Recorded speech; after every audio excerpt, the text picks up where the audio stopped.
I've been putting bad guys away for 44 years. I've been part of investigating over 1,000 deaths. I've been a part of putting more than 400 murders in prison, and I'm still at it. I'm Tim Corbett. These are my cases.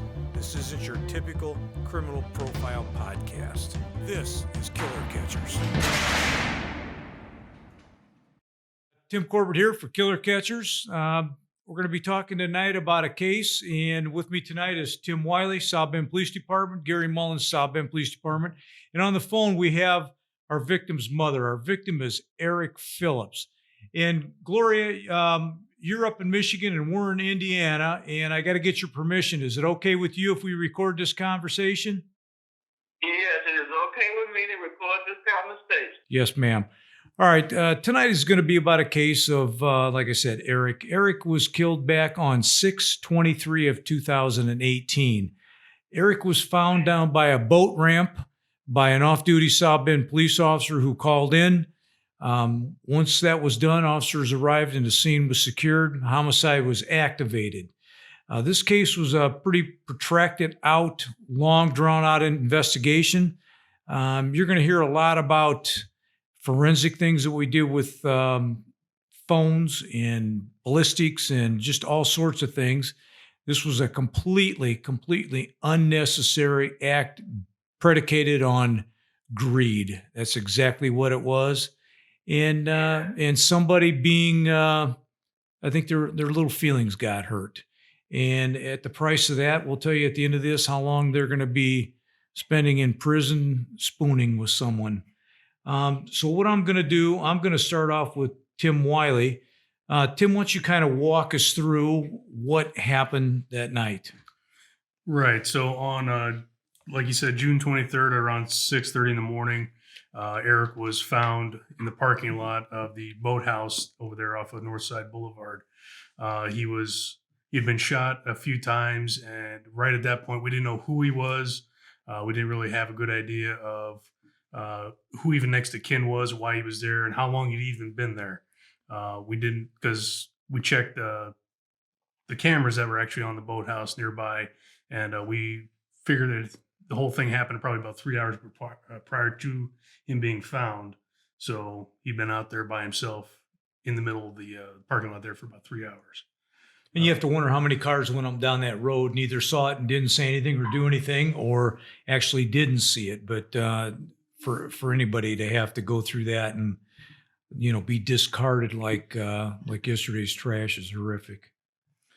Right. So at that point, the Metro Homicide Unit was activated. We were called in to start the investigation.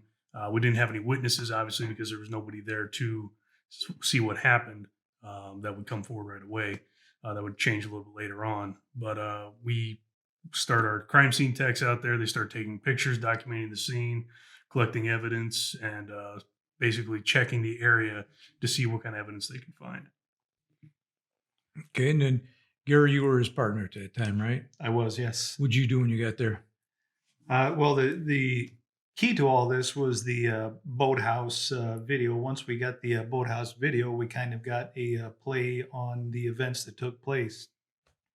There were some cars that kind of came and went, but the car that Eric arrived in, he had a female companion that was with him. And we could tell that she got out, he got out, and they were just kind of hanging out in the behind the vehicle. Still not knowing who she is by the boathouse video. We had to figure that out. They were approached by two individuals that approached Eric, was talking to Eric for a little bit, and then one of them raised a gun and shot, and then they fled. Okay, and her name was Tastacia Parker, is that right? Yes, Tastacia Parker. We finally figured that out. I think it was off of recovering a phone from inside of Eric's vehicle. We were able to recover that phone and get some kind of identification on who he was. And then it took us to making family notification, which you and I drove up to Benton Harbor to speak with Eric's mom and let her know kind of what happened in the early stages, which is never an easy task. It's probably one of the most difficult tasks of working in homicide, is making that notification. Well, Gloria, you've heard the basics and you were there at court, and, we kept you informed on what was going on in the case. Obviously, with every case, we can't tell everything we know because, if information is regurgitated out on the street and somebody picks it up and they try and give it back to us as gospel, we have to be very guarded with that information. So it's always tough to give the family enough solace and hope and light at the end of the tunnel. We're going to get the job done for them, but yet still temper that with not giving up information that could hurt the case. And that's always a tough thing to do. I know families want to know everything, and we would love to be able to tell everything, but we just can't, to protect the case. And like I've said in the past, that's your family member, that's your son, but it's our case to protect and make sure the wrong that was done is made right. So, do you remember when Gary Mullins and I came up to Benton Harbor there and spoke to you? Yeah, I remember that day. You came and you showed me a picture. Yeah, and asked me, was that my son? I kind of remember, yeah, but it's like a nightmare, but I don't remember you, definitely, but I know it happened, yeah. Okay. Tell us a little bit about Eric. Tell from when he was a young kid until this incident. Well, Eric was, he always been like a little man. He always never wanted to be a baby. By the time he was like about 3 years old, I tried to hug and kiss on him. He never liked to be hugged and kissed. He always wanted to be like macho. He's like, I want to treat him like a baby, but he's like, no, mommy, I'm a big boy. He wants to be tough, And but he loved his friends, and he was a good person at heart. Most of everybody that was around him always liked him. He had a good heart. He came up, kind of in the 80s, the time when all the drugs and stuff came out. So a lot of stuff happened in my life and his life, and things didn't go quite the way it should have went. But he was a good kid. I didn't know better at that time, so I didn't do better. So my son was already a good person. I don't care what he did. He sold weed. He had to do to survive sometime, and he got in trouble with the law, but he still was a good person. He tried to help everybody. He always trying to look out for him and his friends. That was his problem. He was always trying to look out for a friend.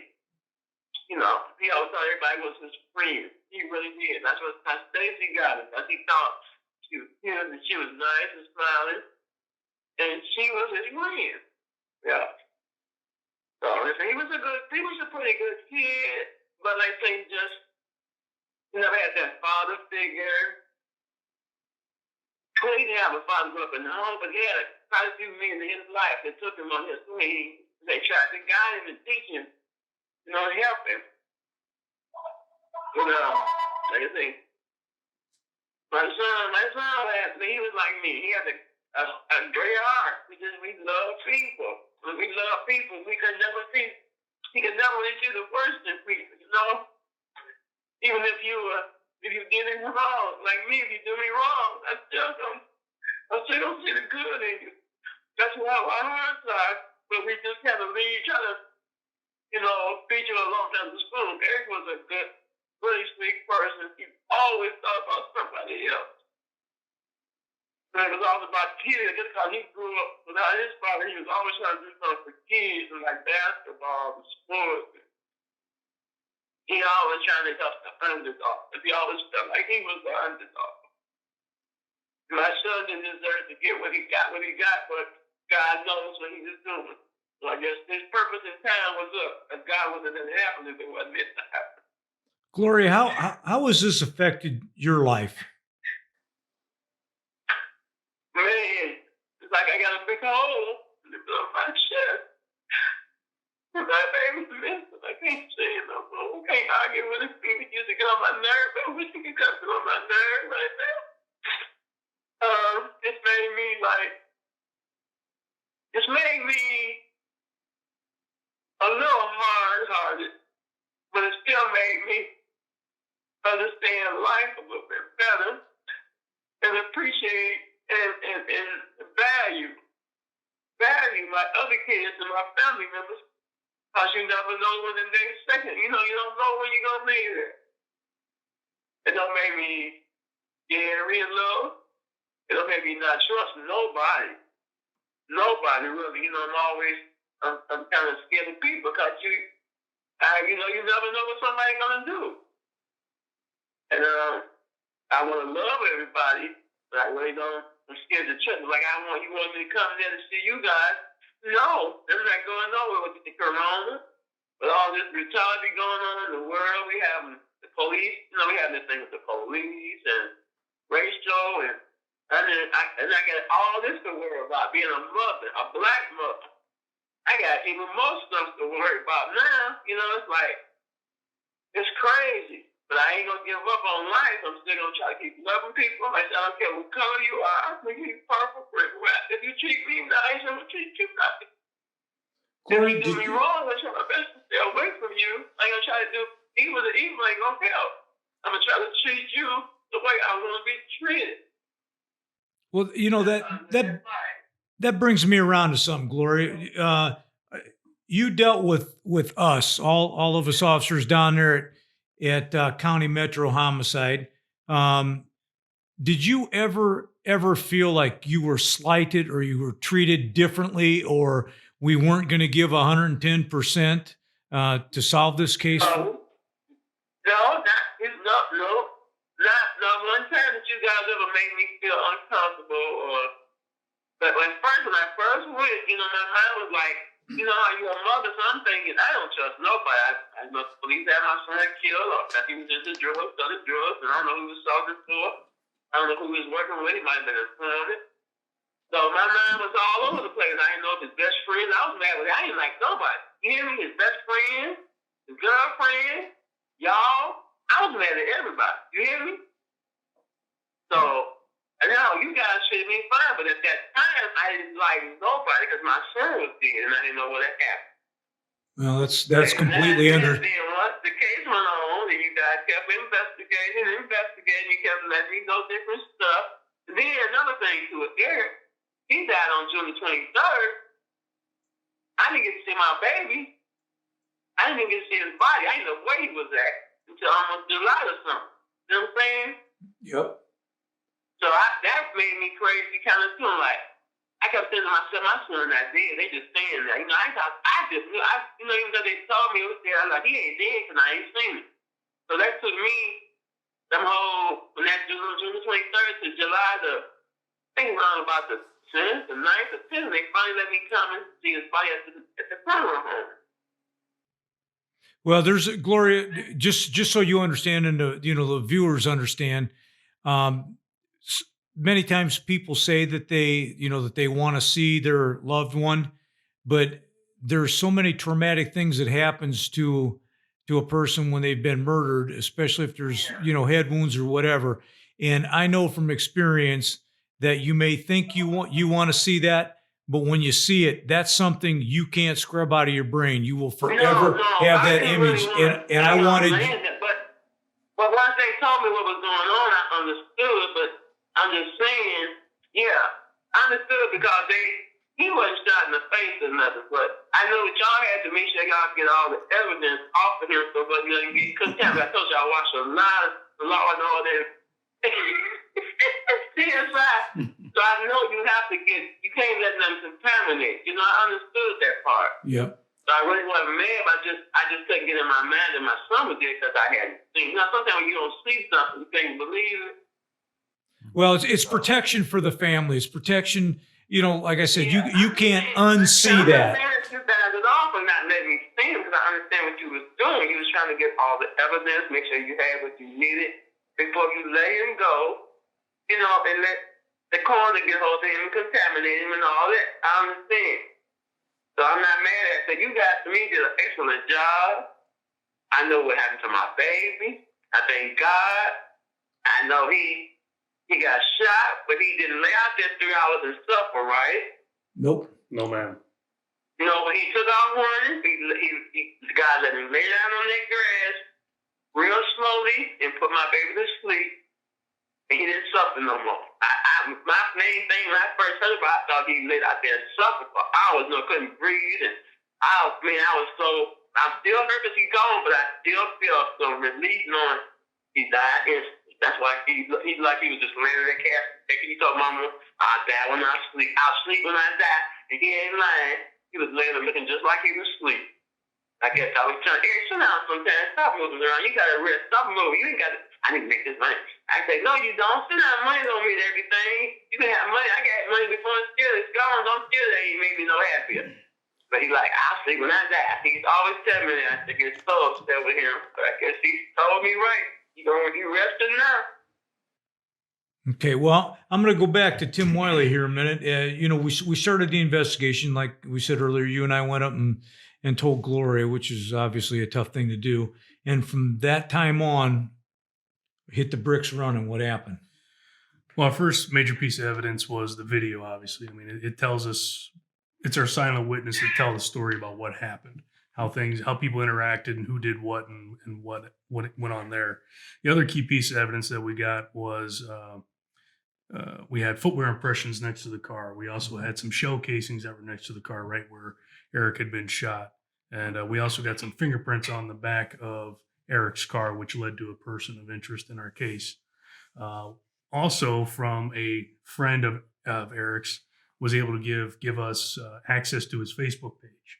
And getting access to his Facebook page, we actually find a conversation that he had shortly before he was murdered, where a young lady at the time that we didn't know exactly who it was, had lured him down from Michigan down to South Bend in order to enact this sort of plan that they had. So we find out who she is, and we actually find out what her real name was, because she had a fake Facebook name, but the real name was Stacia Parker. Didn't she also have a stage name because she was working at one of the strip bars? I can't confirm she worked at a strip bar, but she did have a stage name. It was Sarah Stacy. Okay. I know what my parents named me, and I've never had to change my name. So I don't know why everybody needs a bunch of different names. But anyway, I thought she was tracked down to Fort Wayne and was an exotic dancer. There was information on that. Yeah, that is true. She was a dancer down in Fort Wayne at one of the clubs down there. And it wasn't ballet. No. Square dancing. No, not one of those. But I ended up going down to Fort Wayne and knocking on a bunch of doors for family members down there. Never did get a hold of her directly there. Did you go to the strip bar? I did not. I should have. Maybe I could have. See, an old school cop would have went to the strip bar. Right? Maybe an expense report on that would have raised some eyebrows. But go down there and make a nuisance of myself with the families down there. And eventually she calls me back. And also I got to give a shout out to the Fort Wayne ATF agents down there. Show up out of the blue. What do you need? I need this. I need this. I need somebody to run with me to go knock on doors. Anything I needed, they were right there to give that assistance. Knocked on doors, and eventually, I guess I annoyed enough people that Stacy actually called me directly and told me that she was going to come into South Bend for an interview in the next couple of days after that. Okay.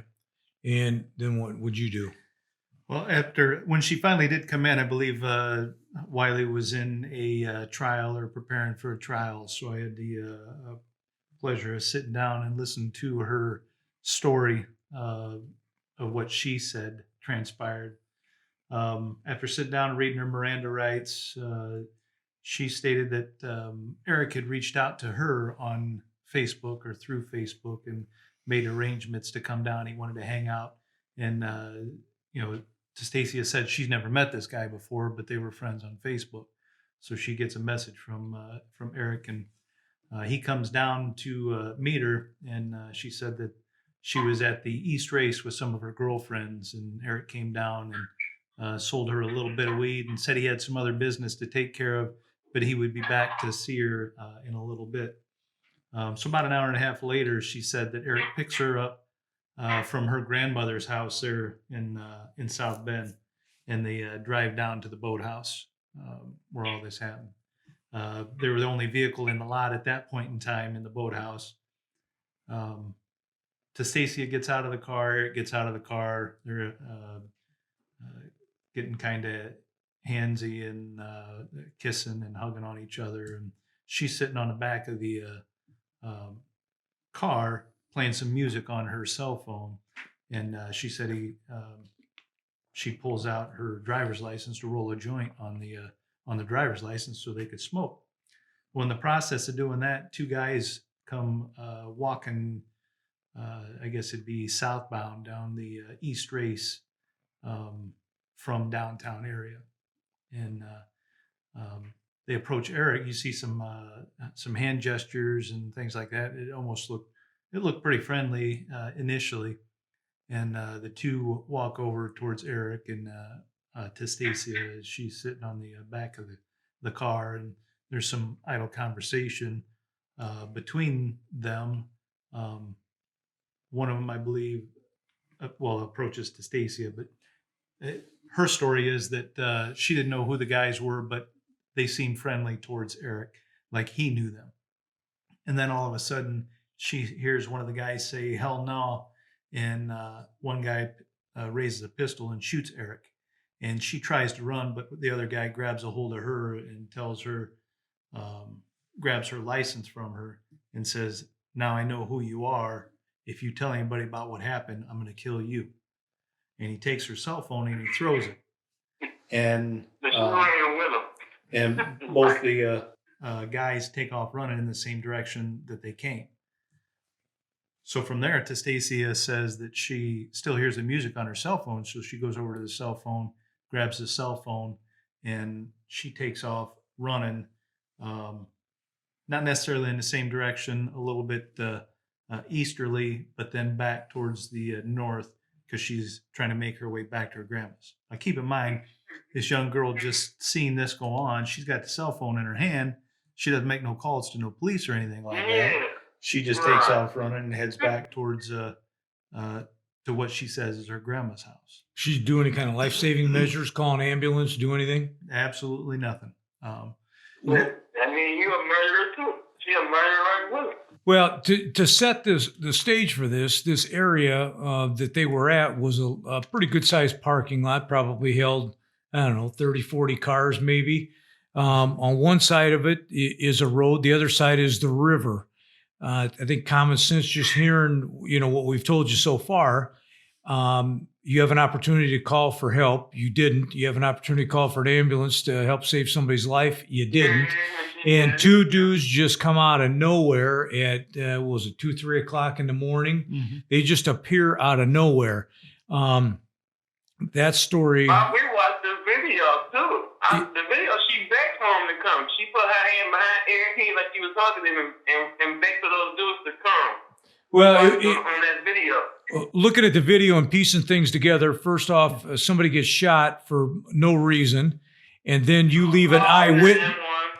And you leave an eyewitness and you take their ID and let them know that I'm going to kill you if you tell anybody. You've already killed one. Why she didn't get killed? Either it was the hand of God, which wasn't. It came out to be something else, and that was she was involved in it, right? Right. Mm-hmm. Yeah. Oh yeah. So we seen her back. We seen her back from once we ran the station in the car. We seen her back for him. She begged for him to come. She said, "Let them know when to come." Yep. Yeah. The events that she ran with them. She ran. This is on God. Put it on recording. He put my baby on a plate so it could be on video tape. Yeah. Ain't that what happened? Yes, Miss Gloria. Tape spoke for itself. Yeah, I was just explaining what she was telling me in the interview room. I understand, but we know that was a lie. Well, all right. Yeah. I'm sorry. I didn't mean to interrupt you. Go ahead, baby. No, that's all right. You like us, don't you, Gloria? You like us, don't you? Yeah. Well, I mean, you ain't did nothing to me to help me find justice for my baby, so I have no problem with you guys. You like I said, I love everybody. You treat me good, I'm treating you good. Good. So what happened from there, Gary? So when Okay, she we'll said, go here with the story now, because when she said, I'm she said she went back to her grandma's house, and she was so traumatized she didn't know what was going on. First person she reached out to contact was her dad, and this was after we had already watched the video, so I knew at that point in time what she was telling me was not accurate, and I called her out on it. And when I told her, what you're telling me, some of it is true, but it's not 100% truth. I didn't let on as to what all it was that I knew, but I let her know what she was telling me wasn't true. And at that point in time, she asked for an attorney. So we didn't know her level of involvement at that point. So since she had asked for an attorney, then we had stopped the interview and she was allowed to leave. Okay, now kind of fast forward. Where we at with the we have the phone. So search warrant.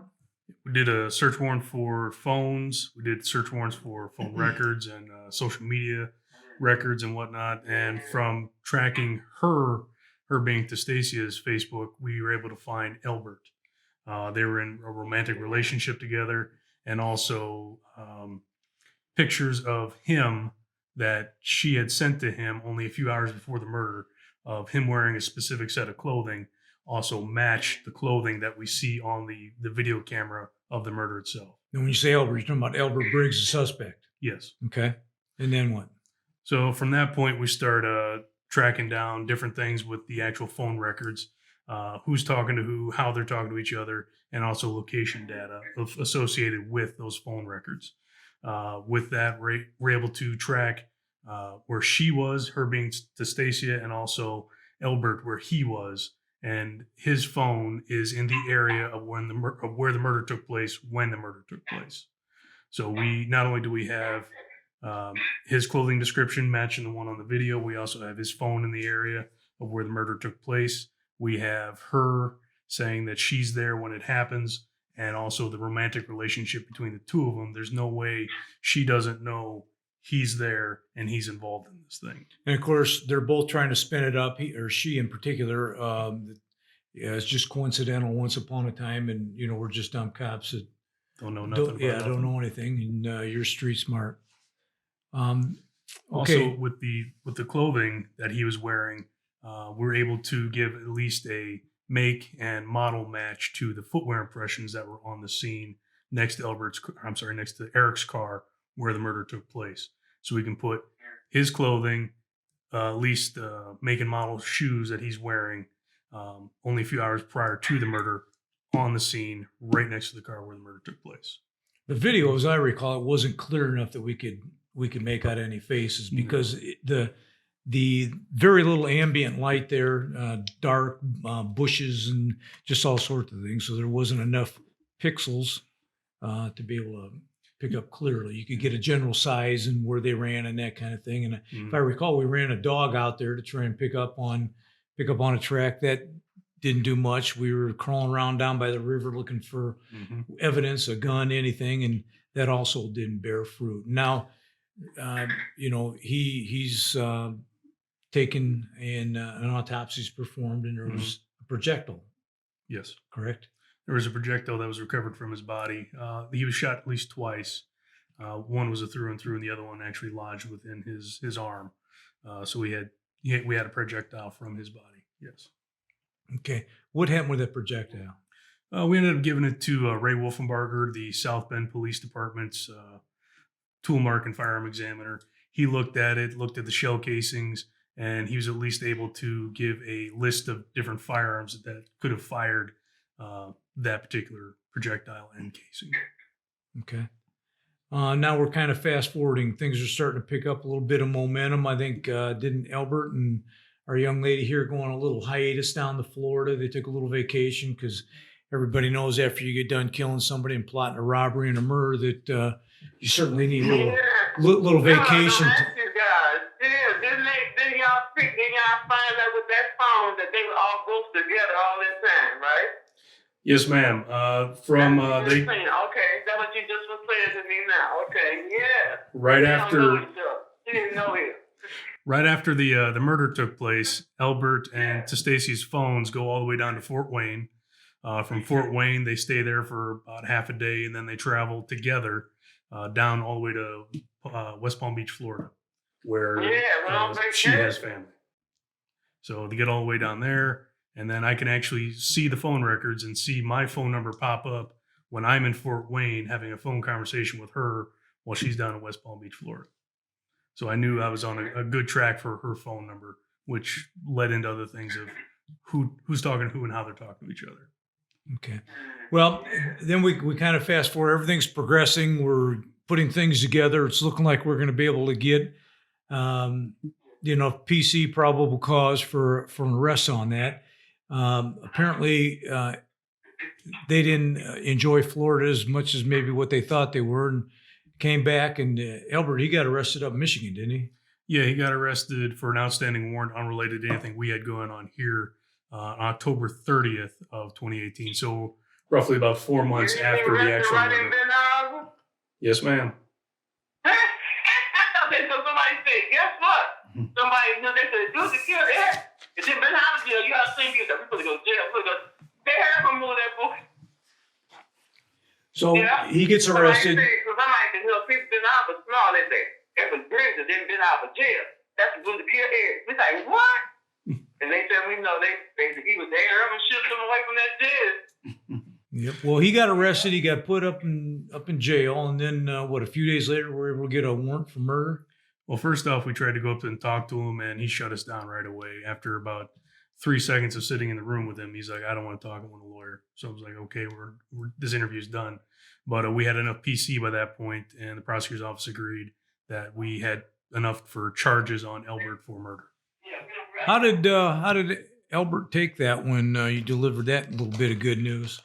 Well, we did go back the day after that, after we actually had the warrant in hand, and he was actually trying to interrogate and interview me about what evidence we had against him. And I shut him down real quick and was like, "No, this is not about me telling you what evidence we had. This is your opportunity to explain your actions about what happened during that incident at the boathouse." And again, right then and there, he shut me down again. He said, "I want a lawyer. I don't want to talk to you anymore." So again, we had to stop. Okay. Did you read him the warrant, or did Michigan read the warrant? I actually got to read him the arrest warrant for murder in Indiana. A little bit of pleasure in that, isn't it? Yeah. There's the second greatest feeling I have as a police officer is being able to put my handcuffs or tell the person that I've investigated and put time and effort and my life into, "You're under arrest for murder." That, to me, that's the second best feeling. Obviously, the first is calling Gloria and letting her know, right? Yep. The first best feeling is telling the family that, yes, you've trusted us, you've given us this responsibility. We've worked hard, and this is not just me; it's everybody. We all worked hard to get to the point where we were able to tell Albert he is under arrest for murder and he's not walking out a free man. Yeah, that is good. But the only thing I got to say about it, to me, I don't feel like for Stacey, she should have got more time, because if it wasn't for her, Albert wouldn't be in trouble or Eric wouldn't be dead. She set this up. Well, she was arrested. It was January 14th. She didn't call the 911 try to help my son. She should have 50 to 60 years right with him. I don't feel nobody sick, but that's all right. God gonna take care of her. She got 3 kids of her own, and she's black, and she got a son. So I ain't gonna worry about it. But she should have got more time than 4 years. But like you say, God gonna take care of the rest. Well, she was arrested on January 14th of 2019, and we ended up getting a guilty plea out of that, didn't we? Yep. She, rather than going to trial, she decided to just plead guilty to a couple of severely lesser charges rather than going to trial. And she ended up getting sentenced to prison. And I think her earliest out date is 2022, correct? Correct. So she's been down, 2 years and change. And say 4 years, she'll be out. Yeah. Well, I tell you what, that's not a picnic. And Gloria, I understand your. She might get, they got all kind of stuff going on in there. She's corona, so she still ain't living no good life. I know she's suffering, but if it weren't for her, Nobody would. She could, you know what I mean? She set this up. You know, she said he's thirsty. She got a mark on him. You know, if she hadn't set it up, he wouldn't have never got shot.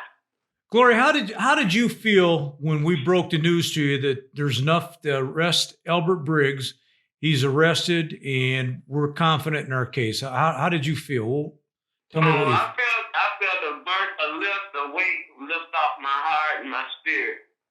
I felt the good, but I felt bad too.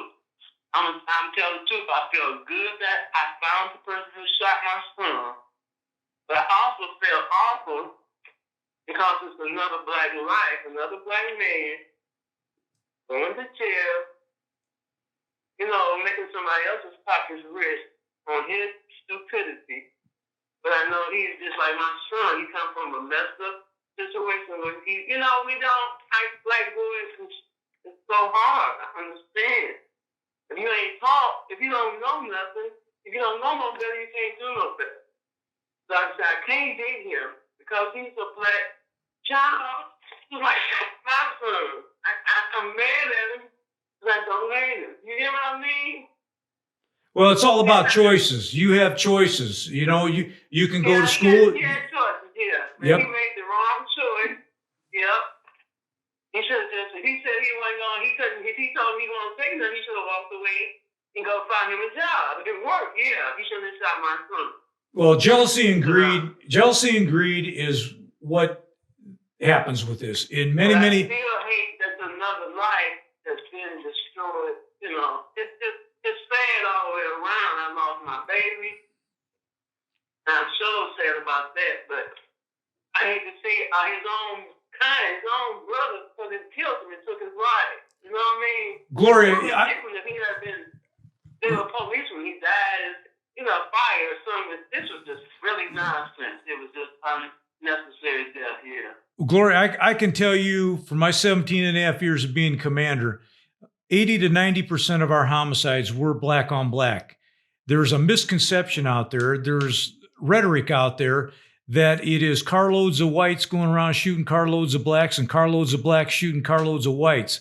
That's couldn't be any farther from the truth, at least in St. Joseph County.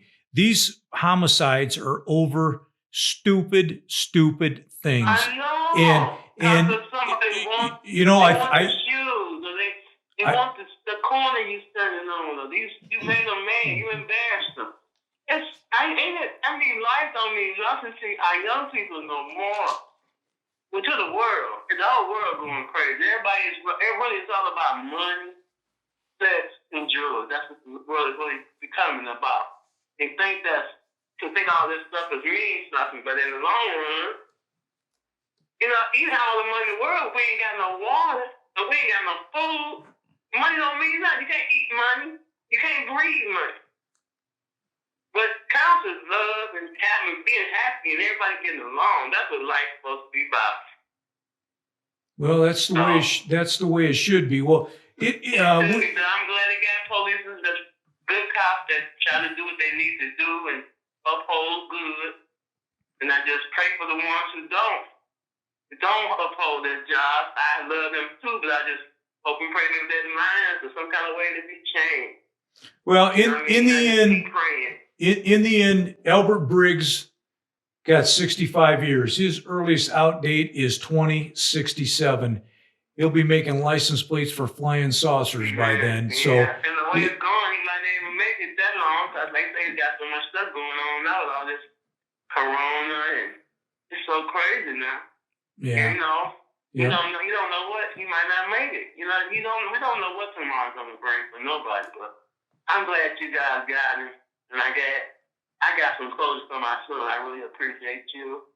I just hate when all this happens. I wish my baby was still alive. I wish nobody going to prison, but it all happened for a reason. It's all God's plan. So ain't nothing I can do but just try to stay positive and keep trying to love. Just keep thinking, I'm going to laugh. I'm going to try to laugh a lot more than I cry. That's my goal. Good for you. Well, what I'm going to do, Gloria, I'm going to... Let me talk about this. This did help me some. I hadn't talked about Eric since 2018, really. Well, here's what I'm going to do. I'm going to let Wiley talk and Mullins talk, kind of wrapping it up. Then I'm going to let you give your final thoughts, and I'll say a couple things. And Okay, like, yeah, but I'm about ready to get off now because I've been at the store walking around. I'm tired. I ain't got too much more to say. I don't say what I want to say. Okay. All right. If you're done talking, I'm good with that. Is there anything else you want to say? Not really, but just what I said. I just want to thank you guys for helping me find closure. I just wish the world would just be more love and peace.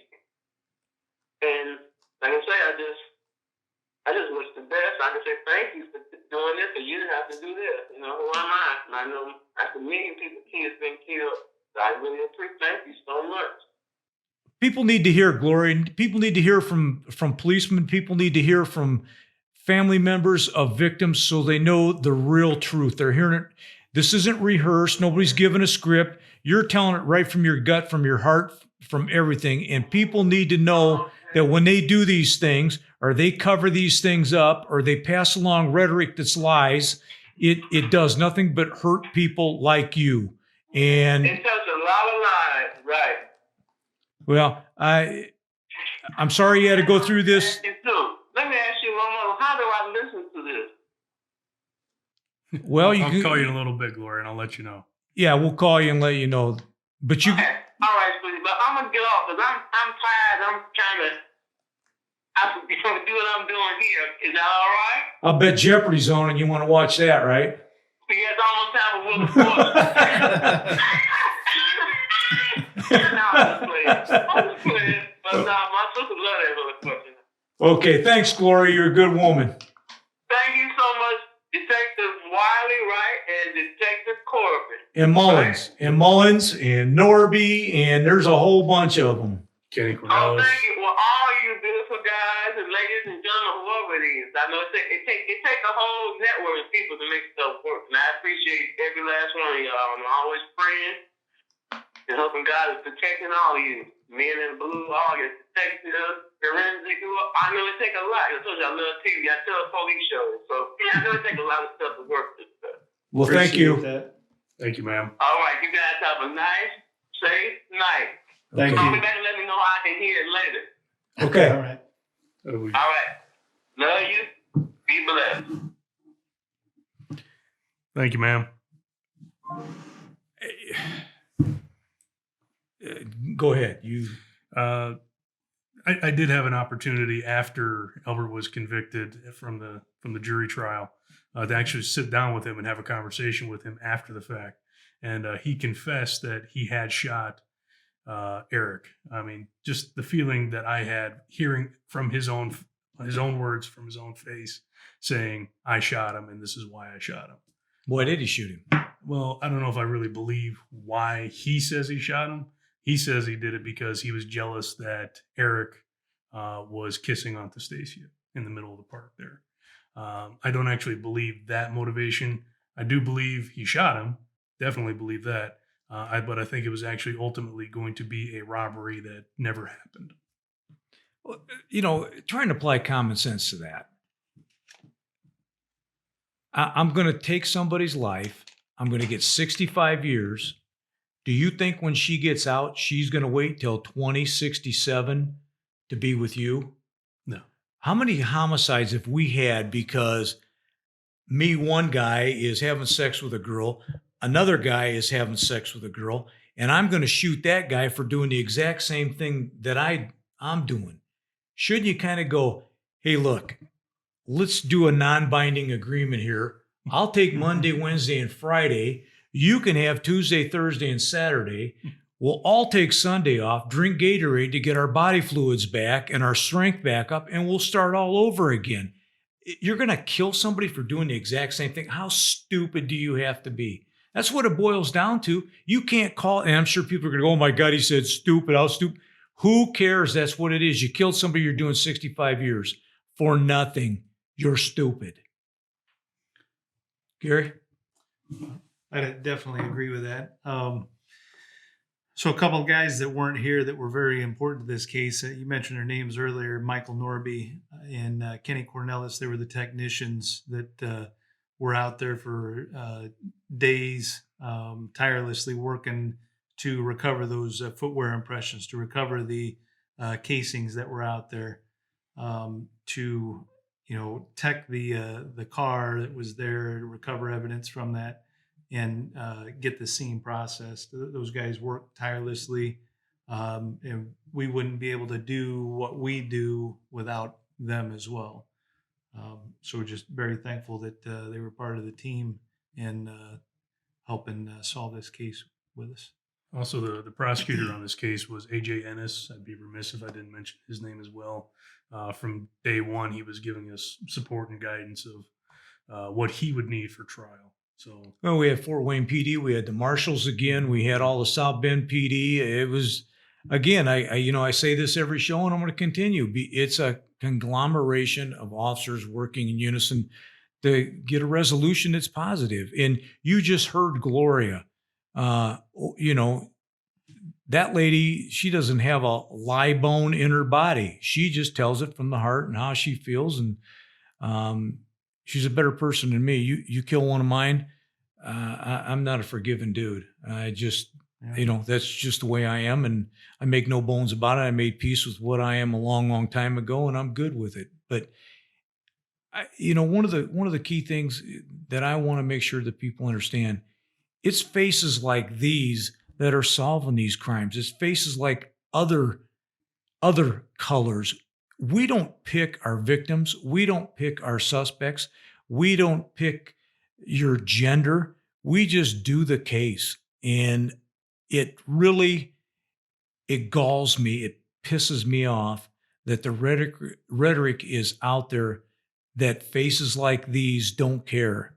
That's a lie. That's a complete lie. Trust that we do care. Trust that we bust our ass to get these things done, to be able to give Gloria and people like her resolution. And when I say like her, I'm talking about victims. I'm not talking about color. I'm not talking about anything other than victims. Again, before I get up on my soapbox and start popping veins out of my head because I get mad about this kind of stuff, it's always an honor and a privilege to be here. It was an honor and a privilege for 45 years for me to be a police officer. These guys also. Again, you can reach me at 574-229-8115. I still do cases on the side. I'm no longer a police officer, but I do cases. I have 2 of them going right now, homicide cases, and people are going to go down. I have one particular thing going on now that is so egregious. It's so immoral that it's amoral. And you'll be hearing something about that real soon because somebody's going to have their parade ruined. So please tune in every week. Every Tuesday we release one and we film one. I've got a couple irons in the fire right now on what we're going to do next week. And each week we just bring in the truth. Please listen to it. Please pass it along. Please make people aware that cops do care. Please do that. You owe it to yourself. You owe it to honesty. You owe it to integrity. Thanks.